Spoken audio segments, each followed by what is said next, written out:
all of you. जय हिंद. Welcome to my YouTube channel.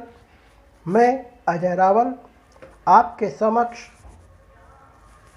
आज लेकर आया हूँ क्लास 12 NCERT से संबद्ध इतिहास विषय के चैप्टर 5 का टेस्ट एवं अभ्यास कार्य, जिसका शीर्षक है यात्रियों के नज़रिए. टेस्ट एवं अभ्यास कार्य शुरू करने के पहले आप मेरे चैनल योर डेस्टिनेशन को सब्सक्राइब जरूर कीजिए ताकि लेटेस्ट वीडियो की सूचना आपको समय समय पर मिल सके. यह वीडियो पसंद आए तो लाइक और शेयर जरूर कीजिएगा. आप स्वयं भी इस टेस्ट एवं अभ्यास कार्य में पार्टिसिपेट कर सकते हैं. वीडियो के अंत में आपको डिस्क्रिप्शन में इस क्विज की, इस टेस्ट एवं अभ्यास कार्य की लिंक दी गई है और अपना अवलोकन स्वयं जरूर कीजिएगा. तो हम अब शुरू कर रहे हैं क्लास 12 हिस्ट्री से चैप्टर 5 यात्रियों के नज़रिए. सबसे पहले आपको स्क्रीन पर दिखाई दे रहा है आपका नाम. यहाँ पर आपको आपका नाम डालना है, जो भी आप डाल दीजिए. पिता का नाम जो भी आप चाहे डाल दीजिए. मोबाइल नंबर जो आपके हैं वो मोबाइल नंबर आप डाल दीजिए. संस्था का नाम जो आपकी संस्था का नाम है वो डाल दीजिए. अब पहला क्वेश्चन जो आपको स्क्रीन पर दिखाई दे रहा है, इब्न बतूता के यात्रा वृत्तांत के आधार पर अश्व डाक व्यवस्था को उस समय किस नाम से जाना जाता था? ऑप्शन है आला, दावा, उलुक या सुलुक. तो सही आंसर है इसका उलुक. इब्न बतूता के यात्रा वृत्तांत के आधार पर भारत में दो प्रकार की डाक व्यवस्था उस समय प्रचलित थी. पहली थी अश्व डाक व्यवस्था और दूसरी थी पैदल डाक व्यवस्था. अश्व डाक व्यवस्था से ज़्यादा तेज पैदल डाक व्यवस्था मानी जाती थी और अश्व डाक व्यवस्था को उलुक कहा जाता था.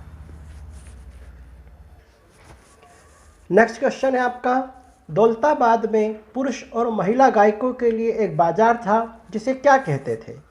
ताराबाद, तारामहल, तारागाह या तारा बाजार. तो इसका राइट आंसर है ताराबाद कहा जाता था. नेक्स्ट क्वेश्चन है, भारत से सम्मोहित होकर कौन सा लेखक कुछ समय के लिए सन्यासी बन गया था? ऑप्शन है आपके महमूद अली बल्खी, शेख अली हाजी, अब्दुल रज्जाक या विलियम हॉकिंस. तो इसका राइट आंसर है महमूद अली बल्खी.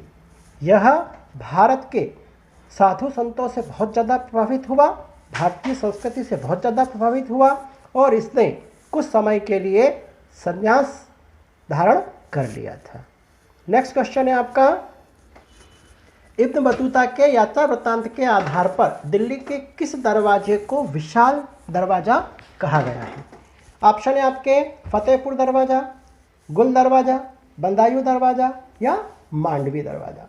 तो इसका राइट आंसर है बदायूं दरवाज़ा. इब्न बतूता के जो यात्रा वृत्तांत थे उसमें दिल्ली का बहुत ही खूबसूरत तरीके से वर्णन किया गया है और इन यात्रा वृत्तांतों में बतलाया गया है कि उस समय दिल्ली में 28 दरवाजे थे, जिसमें सबसे विशाल दरवाज़ा बदायूं दरवाज़ा माना जाता है. नेक्स्ट क्वेश्चन है आपका, travels in the Mughal empire ग्रंथ किसने लिखा था? Sir Thomas Roe, William Hawkins, Francois Bernier या अल बरूनी. तो यहाँ पर इसका राइट आंसर है फ्रांसवा बर्नियर ने travels in the Mughal empire ग्रंथ लिखा था. यह 1656 ईस्वी में भारत आया था. उस समय भारत में मुगलों का शासन था और उस समय मुगल शासक शाहजहाँ का शासन था. नेक्स्ट क्वेश्चन है आपका, दास प्रथा का विस्तृत वर्णन किसके यात्रा वृत्तांत में मिलता है? इब्न बतूता, अल बरूनी, निकोलो कॉन्टी या फ्रांसवा बर्नियर. तो इसका राइट आंसर है इब्न बतूता. इब्न बतूता के यात्रा वृत्तांतों में दास प्रथा के बारे में विस्तृत रूप से लिखा गया है। इब्न बतूता जो मोरक्को का निवासी था और यह मोहम्मद बिन तुगलक के शासनकाल में भारत आया था। नेक्स्ट क्वेश्चन है आपका, फ्रांसवा बर्नियर ने सामान्यतः यूरोप के किस देश से भारत की तुलना की थी? इंग्लैंड, फ्रांस, स्वीडन या जर्मनी?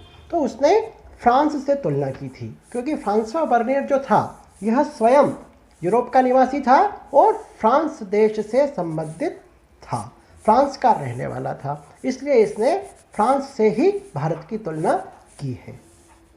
नेक्स्ट क्वेश्चन है, प्रसिद्ध विदेशी यात्री अल बरूनी को किस भाषा का ज्ञान नहीं था? ऑप्शन है आपके संस्कृत, हिब्रू, फारसी या यूनानी। तो उसको यूनानी भाषा का ज्ञान नहीं था, लेकिन उसने कई यूनानी ग्रंथों का अध्ययन जरूर किया। उसको अरबी भाषा में कन्वर्ट करके उसने कई यूनानी ग्रंथों का भी अध्ययन किया है। नेक्स्ट क्वेश्चन है आपका, प्रसिद्ध फ्रांसीसी इतिहासकार फ्रांसवा बर्नियर भारत कब आया था? तो अभी जस्ट हमने बात करी है, आपको ऑप्शन दिखाई दे रहे हैं 15वीं शताब्दी, 16वीं शताब्दी, 17वीं शताब्दी या 18वीं शताब्दी। तो अभी हम बात कर ही रहे थे कि फ्रांसवा बर्नियर 1656 ईस्वी में भारत आया था। तो 1656 मतलब शताब्दी कौन सी हुई? 17वीं शताब्दी हुई। ठीक है।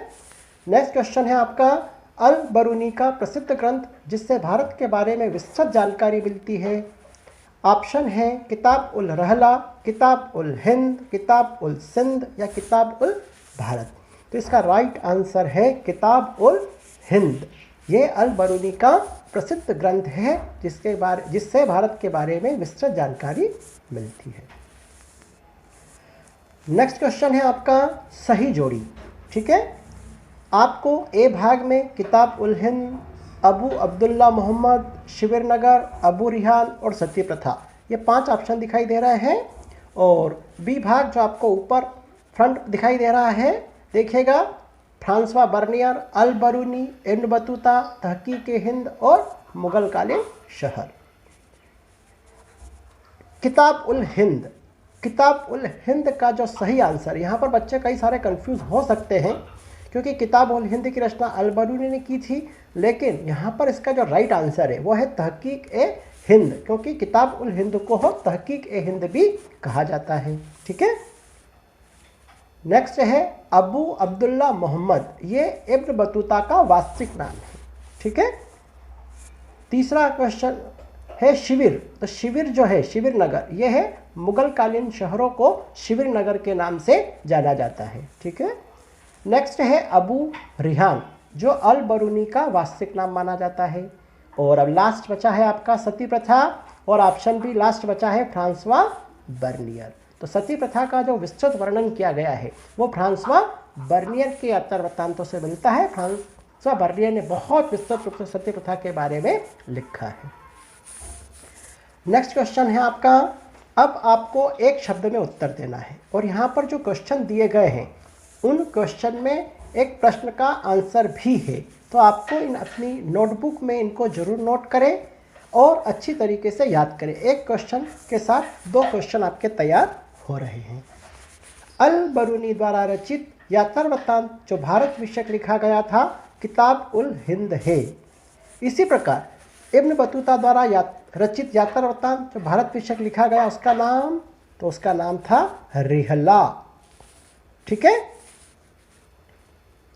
नेक्स्ट क्वेश्चन है, यह मैं आपको बताना चाहता हूं, क्वेश्चन नंबर 12 से यह आपके अभ्यास कार्य शुरू हो गए। यहाँ पर आपको अंक आवंटित नहीं किए गए हैं। माना कि किसी कारण मिस्टेक भी हो जाता है तो आपके अंक कम नहीं होंगे।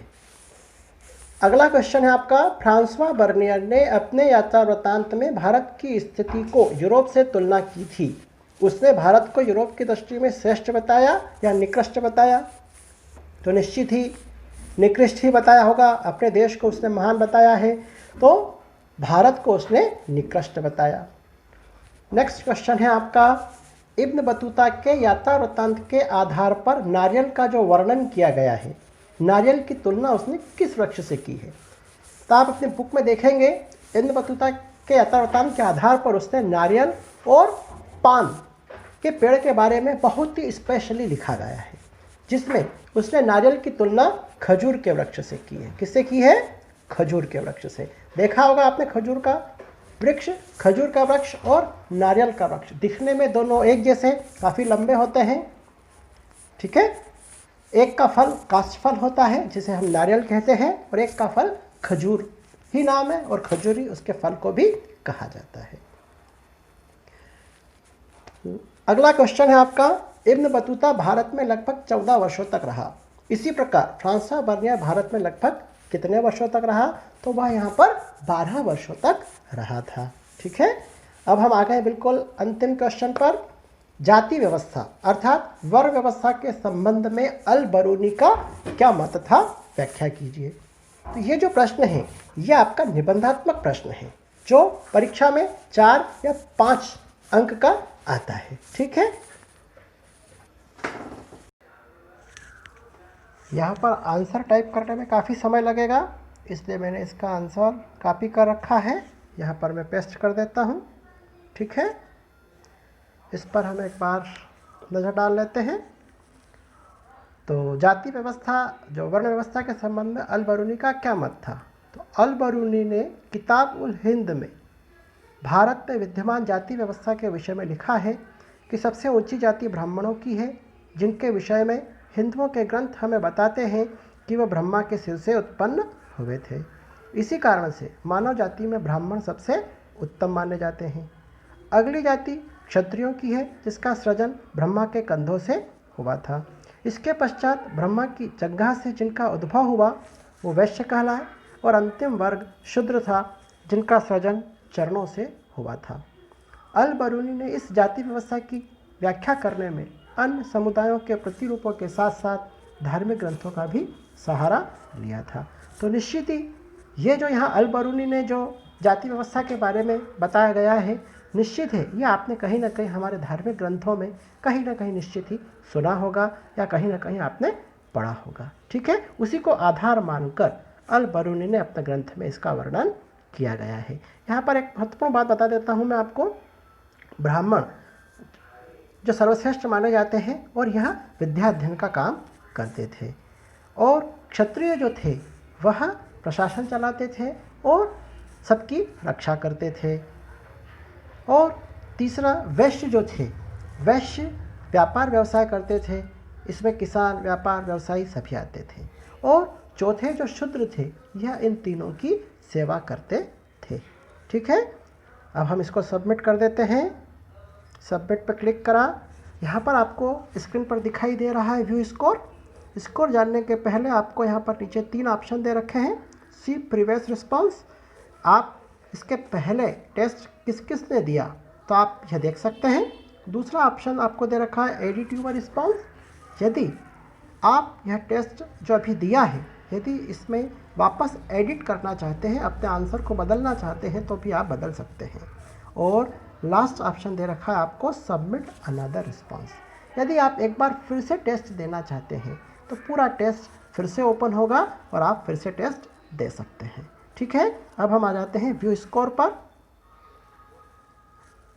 25 का टेस्ट था और 25 अंक आप प्राप्त कर चुके हैं। 100% मार्क्स आपको प्राप्त हुए हैं। अब इस टेस्ट में आप विशेष रूप से देखिएगा, इसमें जो फीडबैक दे रखा है यह फीडबैक आप बहुत अच्छी तरीके से अपनी कॉपी नोटबुक में ज़रूर नोट करें, ठीक है।